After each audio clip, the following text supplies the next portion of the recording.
Grupo 4 apresenta entrevista com Adriana Paula Menguete, com o tema de deficiência física.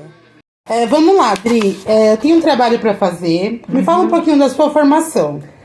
Então, eu já sou formada vou fazer 34 anos de profissão. Sou formada, minha primeira graduação foi em Educação Física. Depois eu fiz pós-graduação em Neurociência do Movimento. E agora estou fazendo cursos específicos da área de movimento. Um agrega ao outro, porque eu trabalho, na verdade, a gente é um profissional do movimento. Mudou, né? O nome agora é profissional de educação física e a gente é profissional do movimento. Você é profissional do movimento. Você Isso. trabalha com crianças que têm deficiências físicas? Sim, trabalho com crianças com alguns comportamentos atípicos, né? Autismo, síndrome de Down, e também com algumas deficiências físicas, a gente fala algumas limitações motoras. E o nosso olhar, até a minha formação, mostra que ninguém tem limite nenhum. Né? A gente precisa trabalhar com todos de forma universal, porque o limite quem dá é a gente mesmo, né? A régua, a gente fala, a gente tem que sempre subir a régua. Nunca falar para uma criança, não, você não é capaz.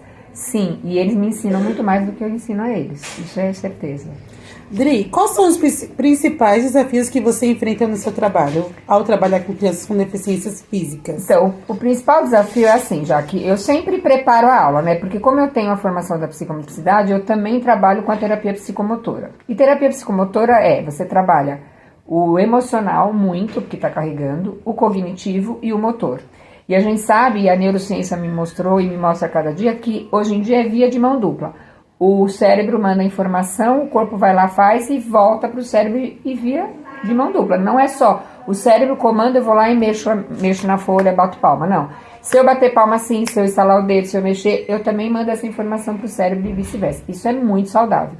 Então, quais são os desafios? Eu vou e monto a aula, eu preparo a aula. Veio uma criança, por exemplo, cadeirante, que tem uma limitação nos membros inferiores.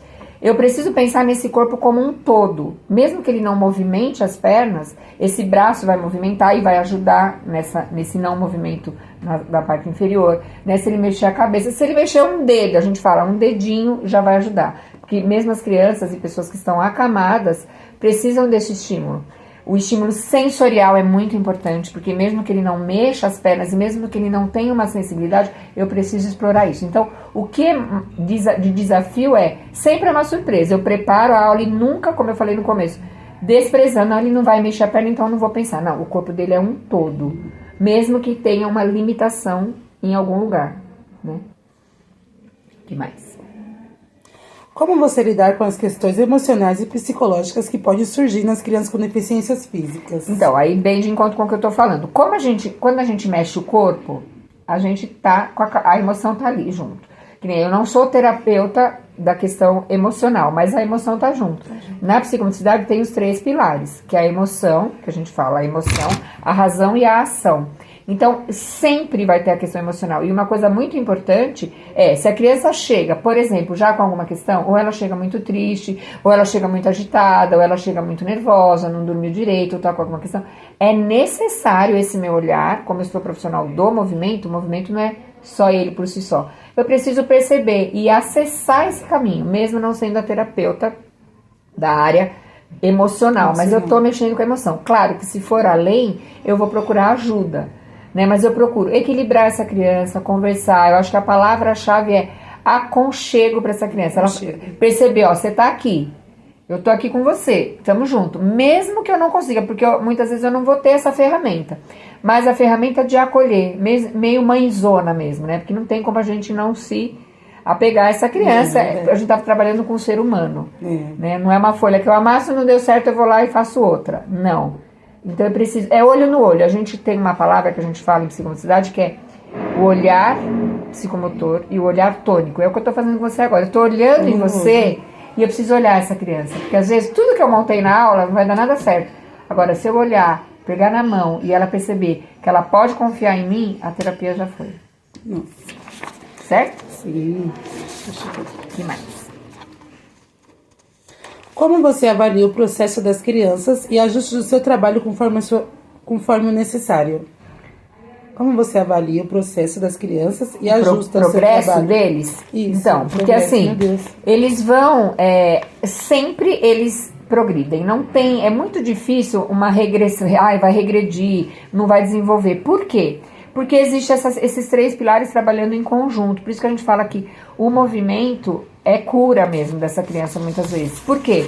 Se ele está movimentando, mesmo que seja pouco, ele vai acessar a parte não só motora, mas a parte emocional e a parte cognitiva, a parte de foco, de atenção. Então, eu sinto que toda aula tem progresso, é muito difícil não ter. Hoje mesmo eu atendi uma criança que ele conseguiu rodar o peão, que foi um movimento de pinça, ele tem só 4 anos. E ele tem uma questão porque ele tem síndrome de Down. Já foi um avanço, eu falei, já valeu a aula de hoje. Porque ele teve progressão, sempre vai ter progresso. É muito importante a gente pensar nisso. Não vai, hoje não deu nada certo. Deu. Só o fato de você avaliar que achou que não deu nada certo, deu. Que sempre a criança, por isso a gente não pode menosprezar. A gente tem que respeitar o tempo dela, o tempo no sentido de, não, deixa que mais tarde ele faz. Não. Como ele tá no dia. Faça essa leitura da criança, passa lá, né, o código de barras, percebendo. Tem dia que ele vai voar na terapia ou na aula, né? Ou na sua aula dentro de sala, ou na sua aula no parquinho. Tem dia que não, mas a gente precisa ter esse olhar sensível, porque a criança ensina muito mais do que a gente, isso é fato. A gente vai para ensinar, mas quem aprende somos nós. É verdade. Dri, vamos lá para nossa última pergunta. Você pode compartilhar uma história de sucesso que ilustra o impacto positivo do seu trabalho? Então, várias, né? Porque eu tenho muitos alunos e bastante tempo de profissão, né? Mas sempre eu vou me reciclando, porque como eu falei, é sempre uma novidade e a gente não pode parar de estudar. Eu não paro de estudar, nunca. Porque eu parei, o outro veio e já me engole. Eu preciso estar... E criança, adolescente, né? Qualquer ser humano, né? Porque eu posso trabalhar desde criança até o idoso. Então, eu tenho várias questões. Eu acho que uma das que é muito importante na minha vida... Foi um aluno que tinha uma dificuldade, uma imaturidade motora, ele era muito inteligente e ele tinha uma dificuldade motora, não tanto limitação, porque ele tinha essa questão imatura mesmo. Então ele tinha já, 6 anos e parecia uma criança de 2, punha, né, a roupa na boca, né, não queria fazer as coisas. No decorrer das sessões, das terapias, ele foi evoluindo muito, por quê? Eu fiz com que ele se estimulasse e, o mais importante de tudo, ele reconhecesse que ele tinha potencial, porque a gente tem que ir pelo potencial. Uma criança que tem limitação motora, por exemplo, um cadeirante, não era o caso dele. Ele tinha limitações porque ele era imaturo, não tinha estímulo. Então eu tive sucesso porque eu fui estimulando e mostrando para ele, você é capaz de... E ele terminava as aulas e ficou comigo quase 6 anos e foi progredindo, crescendo. Eu acompanhei, né, porque ele começou pequeno e terminou já pré-adolescente. Uma criança, por exemplo, uma pessoa que tem a limitação, a cadeira, eu tenho que avaliar esse potencial que ele tem, que sempre ele vai ter.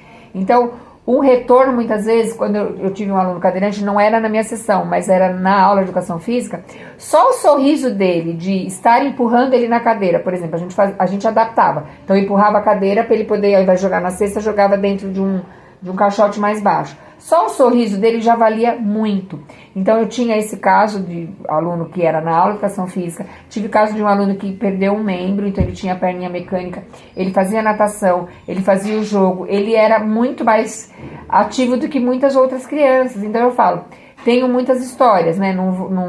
Tenho, assim, várias, porque muito tempo de profissão, mas o que mostra essas crianças que vale a pena investir neles, acreditar neles e principalmente no potencial deles, porque é uma limitação motora, mas é uma pequena limitação, a gente acaba nem falando limitação, fala um comportamento atípico, ele tem um corpo um pouco diferente, porque a gente tem as nossas diferenças, mas dentro da nossa diferença a gente só cresce e só agrega valor e não preço, que a gente fala, né, o valor daquela aula, porque às vezes você montou uma aula e fala, nossa, será que foi bom isso? Quando você vê a criança está fazendo muito além do que você pensou. Por exemplo, vou amassar um papel, é uma aula. A criança amassa o papel, ela joga o papel, ela desamassa o papel, ela transforma aquele papel.